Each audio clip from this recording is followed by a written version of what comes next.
meno je Kiela Krapičáková a dnes vám predstavím môj pokus kryštalizujúci ohrievač. Chce sa niekto so mnou ku mne pripojiť? Áno, ja. Takže potrebujeme na to Ocot 8% roztok kyseliny octovej a sodu bikarbónu. čo je hydrogen uhličitán sodný. Ja som dala 200 ml octu.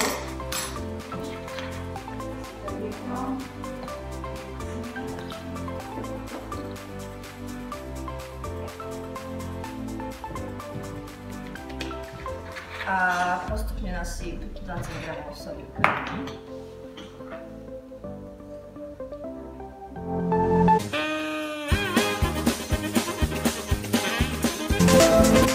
Takže Sonia, keď si na to troška pokazila, tak to skúsime ešte raz.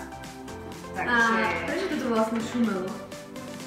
No, pretože keď sa spojí ocot a soda bikarbóna, vznikne oxid uhličitý a táto zmes vlastne začne šumieť a zväčšuje na svojom objeme.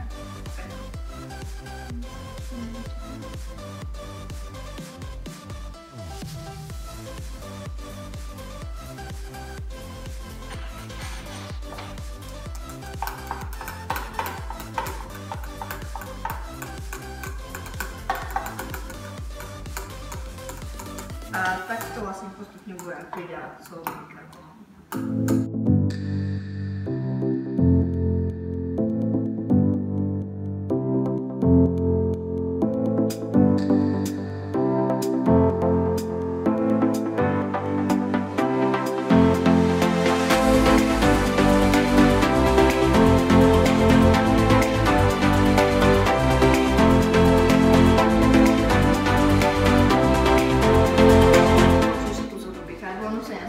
Daj to variť na varíčku.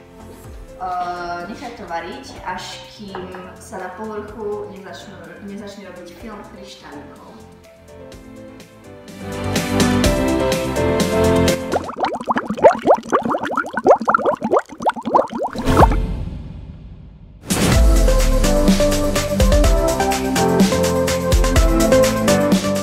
Do pripraveného a vychladeného roztoku hodíme kryštálik alebo vložíme sklenenú tyčinku a pozorujeme kryštalizáciu octanu sodného.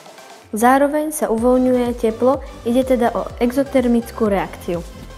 Kryštalizujúci ohrievač je na svete!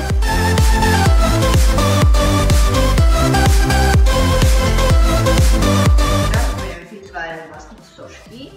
Sonia, nalej túto našu zmes do pekného misky.